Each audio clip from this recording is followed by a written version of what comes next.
Welcome to The Appleseed, the storytelling podcast from BYU Radio, where your family can gather for great stories from great storytellers in every episode.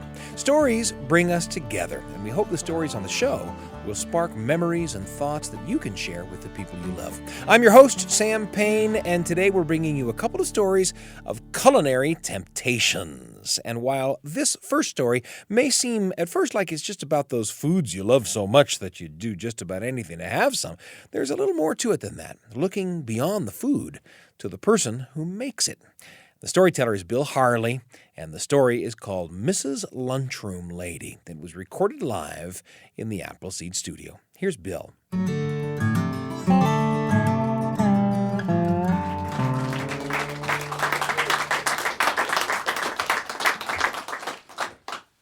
When I was growing up and going to school, I always got the school lunch. My mom meant to make the school lunch, but all of a sudden she'd look at the clock in the kitchen and says, "Oh my gosh, you're late. I don't have time. Here's 25 cents.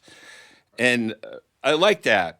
I had 25 cents, and it was 20 cents for the lunch and 5 cents for the milk. So I would not have my milk, and I would take the nickel, and I would stop at the little variety convenience store on the way home, and I would buy some candy. At least I would try. But for some reason, I don't know what it was with my mother, I'd get home, I'd say, "I'm home," and she'd say, "Did you buy your milk?" And I'd say the only thing you can say when you didn't really want to lie, but you didn't know if telling the truth was the absolute best thing.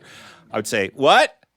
And she'd look at me, and she'd say, "Bill, your face is an open book. I can look. I know you didn't. You stopped for candy." I said, "I'm sorry, Mom." She always knew. But then we moved to Indianapolis, Indiana, and I took the bus, and they would send these envelopes home. You pay for lunch by the week, and I'd put it in this special envelope, and my mom would seal it up with duct tape so I couldn't get my dirty little fingers in there, and we would ride to school, and I couldn't get the bus driver to stop at the convenience store. And then at that school, I got to know the woman who ran the lunchroom very well. Her name, I knew her name. Her name was Mrs. Lunchroom Lady. That's just what we called her. And Mrs. Lunchroom Lady, she was very special. She wasn't very tall. She was kind of round in nature, and she just had kind of like a lot of extra. I guess that's why she couldn't smile, because she just had extra on her face, and she couldn't lift it up. I'd say, "Hi, Mrs. Lunchroom Lady," and she'd frown. It's just like too much extra to lift up, you know? Now, there are a couple things about Mrs. Lunchroom Lady that drove us crazy. And it mostly had to do with the food that she served. Some of the food that she served to us at lunchtime we could eat. She had hamburgers, she had hot dogs, and she'd serve French fries, and, it'd be like grilled cheese sandwiches were good. But the problem with Mrs. Lunchroom Lady, and a lot of other adults, even to this day, I might add, is that they serve the food you can eat with food that you cannot eat. And the food that you cannot eat is a bad influence on the plate. And the plates were designed so that the foods would not influence each other, but the bad food didn't really care.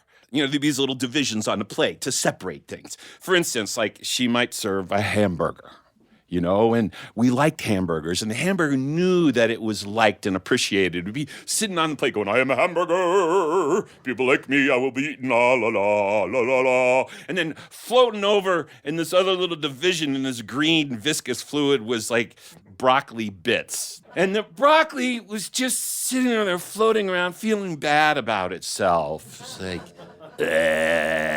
"I'm broccoli. Nobody likes me. I don't even like myself."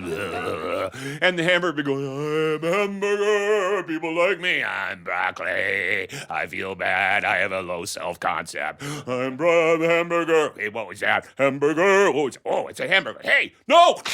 And the broccoli bits would slide over into the hamburger, and the hamburger bun would soak up the broccoli juice, and you pick it up and you squeeze it, and you couldn't have broccoli burger. What a bad idea. And you couldn't eat it, and you'd take the tray to the window, and you'd put the tray in there, and you were done for the day because you couldn't eat it because the bad food was a bad influence on the good food. And that was bad because you wanted seconds. Because Mrs. Lunchroom Lady always made great things for seconds. It might be another hot dog, it might be another grilled cheese sandwich, or the one thing she made that we loved. And I'm going to tell you guys, and you're going to think, what a small, pathetic life they led. But Mrs. Lunchroom Lady made the best hot bread and butter sandwiches ever. There was just something about them. She'd take this huge sheet pan, and with these long loaves of white bread and spread out 50 pieces of the bread on the sheet pan. And then she'd say butter or something looked like butter from the U.S. Department of Agriculture. And she would spread it out there. And then she put bread on top of those pieces. And then she would slice them diagonally, the proper way to slice a sandwich. She'd put them into the oven and they would stand there for 45 seconds.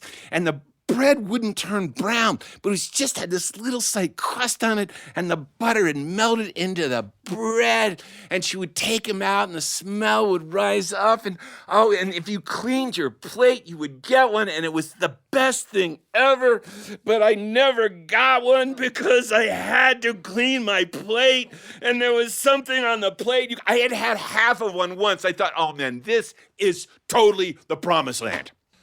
So, 3rd grade, Miss Nottingham's class. Time for lunch.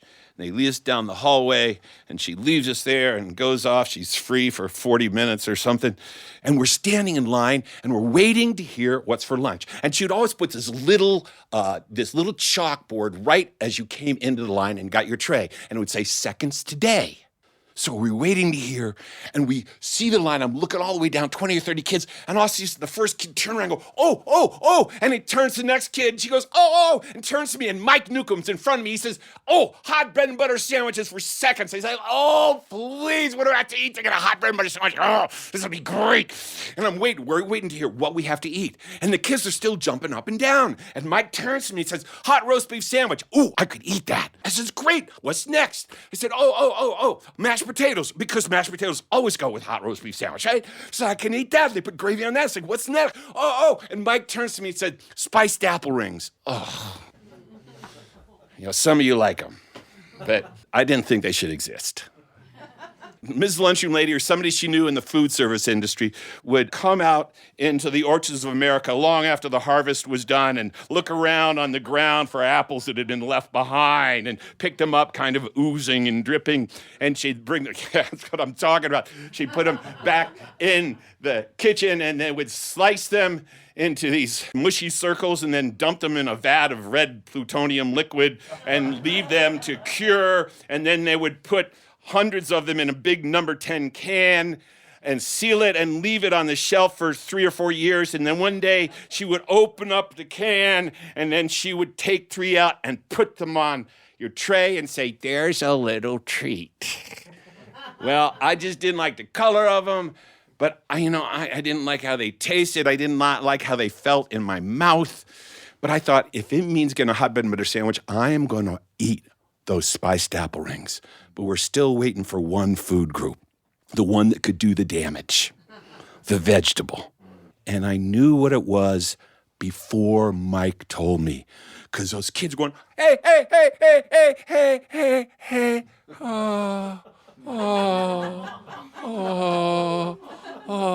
and that line went from a conga line to a funeral procession in about 15 seconds. I should have known from the smell that had wafted down the hallway. Mike turned to me and said, it's her peas and carrots, not the peas and carrots.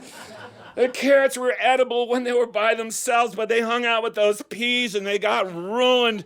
They'd sat in that can forever, and you'd open up and you look down and the water they were in was kind of gray, and the carrots had assumed the strange green translucence from hanging from the peas, and the peas were gray and they were wrinkled and they were horrible and they were inedible. And I thought, what is wrong with it that she did this to us? And one by one, we got our trays, and she put that food on. She gave the tray. We took the tray. We said, thank you, Mrs. Lunchroom Lady. And she frowned at us, always frowning at us. Every time we said, hi, Mrs. Lunchroom Lady, it didn't make any difference if we greeted her. She frowned. And we all went back to the tables and we looked down. There we were, 25 kids sitting at those long tables. How are we going to get rid of those peas and carrots? Tammy Remake sitting next to me, she says, I know what to do. She took her fork, she mushed around like that, mushed around. She scraped it. When she was done, you could see the bottom of the plate. It looked like she'd almost eaten all of them. I said, that might work, Tammy. She went into the line, she held up the tray. She said, hi, Ms. Lunchroom Lady. She frowned. Can I please have seconds? And she said, well, honey, you still got a few peas and carrots on that plate. You eat them right here. I'll give you a hot bread and butter sandwich. Tammy said, no, thanks. I'm actually not hungry. She came back and said, it didn't work. Mike said, I know what to do. She looked around for the lunchroom monitor, right? Didn't see the lunchroom monitor. Takes his tray, walks over to the big gray garbage can right by the window, starts shoveling the peas and carrots in. He's got one spoonful left. He holds it up. Mrs. Lunchroom Lady sticks her head around the door. She said, you put your dish in the window. You're done for the day. No seconds for you. Oh, my gosh, her eyes. I forgot to tell you about her eyes. They were these big blue orbs that floated in her face. She had these glasses. So when you looked at her, they were really thick. So her eyes just exploded.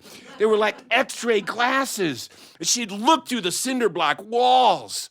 She had seen what Mike was doing, and Mike came back and said, it's impossible. And Paul Heilbrunner, who never got caught doing anything because he was so polite to the grown-ups, said, watch. And he picked up his milk carton. He finished the milk. He opened up the carton. He spooned all of those peas and carrots in there. He closed the carton. He slipped that straw. And he puts back, and it looks like perfect. And he walks in, and he says, hi, Mrs. Lunchroom Lady. She frowns. He said, I really liked your peas and carrots. May I please have seconds?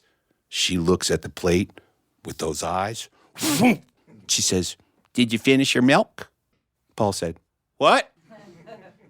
She reaches over and says, you're done for the day. Put your dish in the window. You're done. Mike said, it's impossible. Paul said, it's impossible. Nobody. And I looked across the table, and there was Larry Becker. And Larry is finishing his spiced apple rings, and there's no peas and carrots on his plate. I said, what happened to your peas and carrots? He said, I like them. I said, weird, but would you like mine? And he said, okay. And everybody at the table heard that. And before he knew it, there were 23 servings of peas and carrots on Larry's plate. All the kids running to get seconds. You know, it happened so fast. I shoved mine off, and there were those 3 spiced apple rings. I said, ah! And those 3 spiced apple rings caught me 4 places in line. And I got to the line. I looked down there, and one by one, may I please have seconds? And Mrs. Lunchroom Lady's giving out the hot bread and butter sandwich. She's never had to give so many hot bread and butter sandwiches. She can't figure out what's going on. And I look down the line, and I count, and I realize there's not going to be enough. She's never had to make so many. And I think, please, just this once. And I count, and I see I am going to get the last one. And the kids behind me are going, hey, Bill, cuts. I said, no. Bill, I'm your friend. Not anymore, buddy. If I had to choose between a hot butter sandwich and friendship for life, I'll take the hot bread and butter sandwich. But as I get closer, I begin to get nervous because she's got those glasses. And I remembered my mom said, she'd look at me, and she'd say, your face is an open book. And she was going to know. Mrs. Lunchroom Lady, my mom didn't have x-ray glasses, and she did. She's going to look, and so I decided I just couldn't look at her. If I looked at her, I was dead. So I said, hi, Mrs. Lunchroom Lady. May I please have seconds? And her eyes were like, look at me. I looked at her, and she said, did you eat your peas and carrots? And I said, what? And she said, you don't like my peas and carrots, do you, Bill Harley? And I thought, how did she know? She knows my name. I didn't know she knew my name. And she said, wait a minute. Where's Larry Becker? He likes my peas and carrots. Oh, no. She looked at me. She said, you go to Larry Becker and you bring him here right now. I walked out in the lunchroom. It was dead quiet. And I walked over to Larry. He had about 10 servings left. I said, Ms. Lunchroom Lady wants to see you, Larry, with your tray. He said, okay. I said, Larry, whatever you do, don't look in her eyes. And for some reason, I followed him. I don't know why. I had escaped. And he came up with a tray, and she said, where are your peas and carrots? Look at me. And he looked at her, and I thought, we're going to die. And he said, I told the kids I like peas and carrots, and they were nice and gave me theirs. Ooh, that was a good answer. She said, well, I don't like you trading food, but you eat enough peas and carrots. You take this last hot bread and butter sandwich. And I should have shut up. And I said, but what about me? And she turned and looked at me. She said, as for you and as for everybody here, she said, I've got something to tell you. You listen to me. And she took off her glasses, and there were tears coming out of her eyes, and she had these little pale blue eyes. They looked like my grandmother's eyes. She said, I tell you what, I am sick and tired of being called Mrs. Lunchroom Lady. My name is Mrs. Everts. Will you please call me that? And I said, can I have seconds, Mrs. Everts?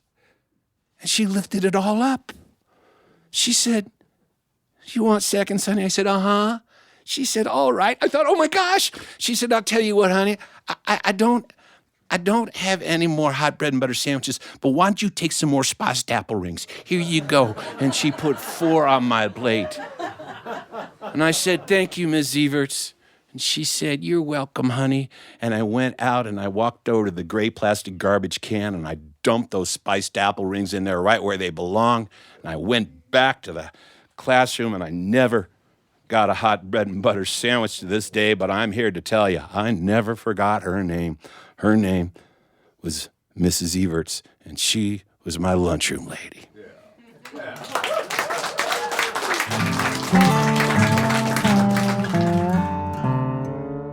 That was Bill Harley with Mrs. Lunchroom Lady. And listening to this story reminds me of the folks who worked in my elementary school. We loved our teachers, of course, but there were lots of other people who worked there too, people that were a little less visible to us maybe than our teachers, but who were just as interesting. The custodians at my elementary school, for example, were a couple of old guys named Mr. Romrell and Mr. Bateman. And I remember our teacher needed a completely dark room where he could shine a flashlight on a kickball to teach us about the phases of the moon. And Mr. Romrell let my whole 4th grade class down into the underground boiler room with our teacher. He helped each one of us down the ladder and into that secret kingdom of mops and cleaning supplies and pipes and tanks and strange noises, and helped each of us back up again when we were done. Mr. Bateman, the other custodian, walked the halls whistling Broadway show tunes, and one time I saw him perform songs from Camelot in a school talent show. And Mr. Bateman's wife, Mrs. Bateman, was one of our lunchroom ladies. I never knew they were even sweethearts until one day when I saw them holding hands after school. And there were other interesting grown-ups that worked at my elementary school, too. Our speech therapist, Mr. Harper, sang in a barbershop quartet. Mr. McDaniel, my 6th grade teacher, owned an apple farm. And one of the other teachers, Mr. Poole, was a volunteer firefighter. If you're hearing me talk about all the grown-ups at my elementary school and saying to yourself, that's nothing, why at my elementary school we had a teacher who could ride a unicycle or who drove a race car, well, that's sort of the point, isn't it? There are amazing people all around us at every elementary school and in every church congregation and on every baseball team and in every neighborhood. Sometimes we walk on by, forgetting to look at just how amazing people are. And I wonder what we'd see if we just kept our eyes open. Anyway, that's where Bill's story took me. Where did it take you? And who will you take along?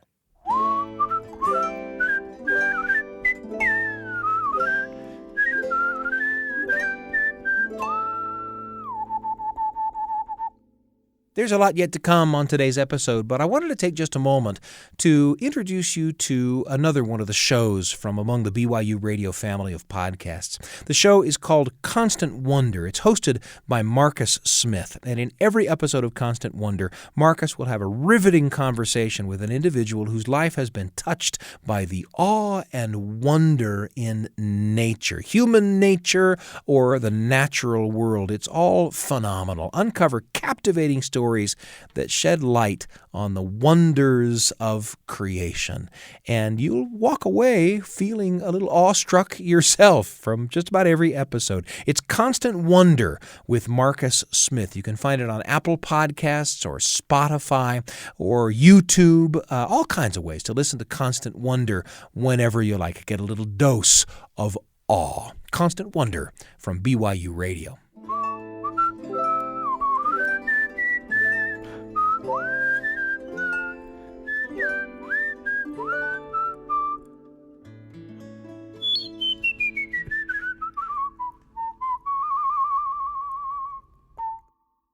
It's a pleasure to be with you on the Appleseed, where we have one more delicious story for you.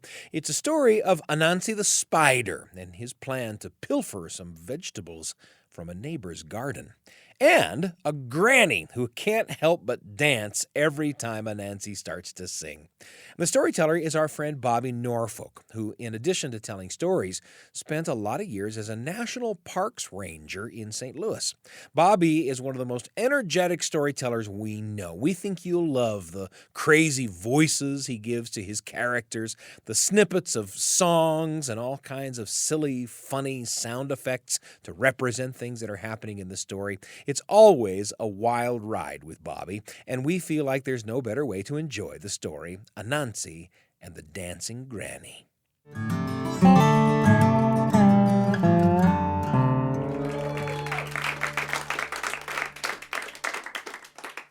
Once upon a time, there was a spider named Anansi. Spider loved going for walks. He went to the front door and he looked both ways 2 times for safety. I'm out of here. He went.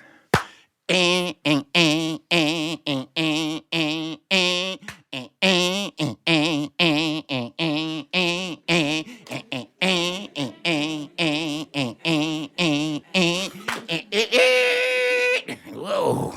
He looked down the hill, and there was the garden of the dancing granny. All that food in that garden. Wow. Look at that beautiful garden. Oh, man. That's the dancing granny's house. I'm going to trick her, make her dance, take a nap in that rocking chair, and raid the produce. He spun his web. Climbed to the top. Climbed back down. And he watched his watch. Granny finally finished breakfast. She came out.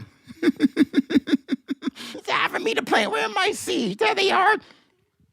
She planted and sang, I like to eat. I like to eat apples and bananas. I like to oat. I like, try to say, jump up, granny, jump up, whoo. Jump up, granny, jump up, whoo. Put your hand in the air. That was not a suggestion. And wave them like you just don't care. Whoo. Now wave to the east. Now wave to the west. They wave to the one that you like the best. Go, Granny! Go, Granny! Go, Granny! Go, Granny! Go, Granny! Got that from the Jackson 5. Hold on, y'all. I'm an older woman. Told you I'm 125, okay? Don't be wearing me out up here. Read my rocking chair. I need to take a nap, baby girl. I'll be right back, okay, honey? All right. She sat down. Granny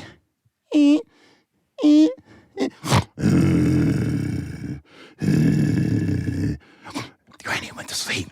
Spider came down. Took his basket. Went in the garden. Ooh, here's some cucumbers. Ooh, here's some carrots. Ooh, some endive lettuce. Oh, man. And he took it home. Granny didn't know it. She woke up. Oh,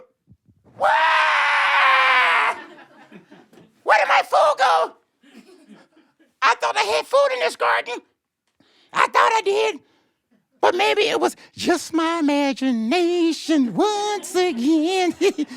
I'm going to the snack shop. They have good salads down there, baby girl. Mm-hmm. She went to the snack shop and got a salad. The next morning, Spider came back, spun his web, climbed to the top, climbed back down, and he watched his watch. And finally, Granny came back out. Time for me to plant some more. She got seeds and planted and sang, I like to eat. I like to eat apples and bananas. I like to oat. I like to oat. Oh, try to say, jump up, Granny, jump up. Whoo.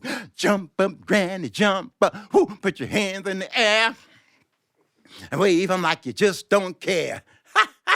Now wave to the east, wave to the west, and wave to the one that you like the best. Go, Granny! Go, Granny! Go, Granny! Go, Granny! Go, Granny! Go, Granny! Hold on, I'm getting tired. I need to take a nap. You can tell by the way I use my walk, I'm going to take a nap. No time to talk.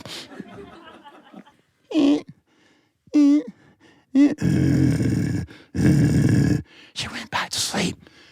When she was sound asleep, Spider came back down. Whoosh, took his basket. I'm getting this garden over here. Ooh, look at all that food. He got some onions. He got some tomatoes. Ooh, he got some garlic. Oh, yeah, Italiano tonight. And he took it home. And she didn't know it. She woke up. Hold up. Wait a minute. Something fishy going on here. Mm-hmm. I'm going to do an investigation. Where's my magnifying glass? Ah! She saw 8 footprints in the furrows of the soil. Wait a minute. I was at the botanical gardens, and they said, if you're planting, it's soil. If you want dirt, look under your bed. And there were footprints in the soil. 2 kids were going to school. Babies, come here. Hey, Granny. Y'all in college now? Yes, ma'am. Let me ask you a question, baby, before you head off to your first class. Did you see Anansi go by with some food in the basket? Yes, ma'am. That was my food! Oh, man. He took my food. Yes, he did. No, he didn't. Yes, he did. Go to class. This time, guess what Granny did? She went upstairs to the medicine cabinet. She opened up the door, took some cotton balls, and put them in her ears so she couldn't hear the spider's song. Anansi spun his web, climbed to the top, climbed back down, and he watched his watch. Why is she taking so long? She finally came out. Time to play some more. She planted and sang, I like to eat. I like to eat apples and bananas. I like to oat. Spider said, jump up. She said, pow, come here, Spider. Ah! And she pulled him from his web. Anansi. Yes, Granny. Have you been taking food from my garden while I've been taking a nap? Who told you that, Granny? Never mind who told me, Spider. That's not the question. Did you do it? Yes, ma'am. Go get that food back, boy. All right, Granny, calm down. I didn't eat any of it. He brought it all back. Here it is. Anansi, bad Spider.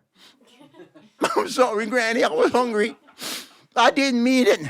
Anansi, if you're hungry, just ask me for food. I will give you the food. You don't need to steal it. Ask, it shall be given. Next time, ask. Yes, ma'am. You still hungry? Oh, yeah. Spider says he's hungry. That's what I thought. Come in the kitchen, let's make dinner. She took that Spider in her kitchen. She made him baby back ribs, quesadillas, palak paneer, mugugat pan, chicken chow mein, spaghetti and meatballs. She gave him fettuccine alfredo. She did all that, and she gave him sweet potato pie, coconut cake, chocolate cake, and Haagen-Dazs. And that's the end of that.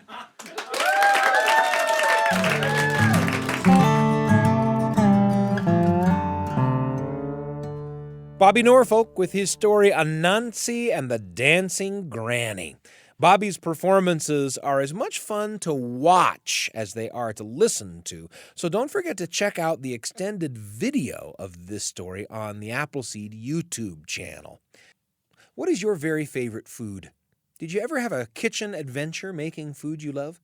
Did you ever find an unexpected friend like Granny or Mrs. Everts who was surprisingly on your side? We hope you'll share your stories with the people you love. In fact, we hope you'll share the stories with us. Email or message us with what stories came to mind for you as you listened. Or leave a comment about the show. We might share your thoughts right here on the podcast. For example, Janet Pinkham recently reached out to us with a question. She said, I love your stories. Do I need an app to listen?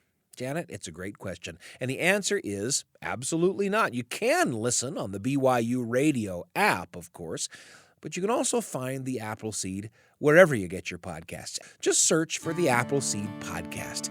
And thanks for listening. We want to thank Bill Harley and Bobby Norfolk for their tales today. You've listened to their stories. Now it's time for you to share some of your own. The Appleseed is produced by me, Sam Payne, Wendy Folsom, Brian Tanner, and Kira Van Dam. The rest of the Appleseed team is Tristan Schetzel, Kay Hendricks, and Nico Wetzel.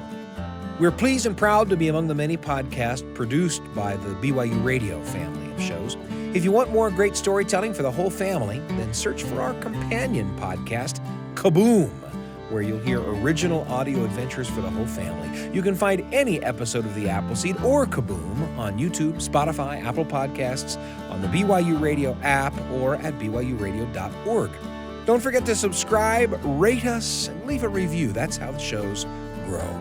I'm Sam Payne, and we can't wait to be with you again on The Appleseed.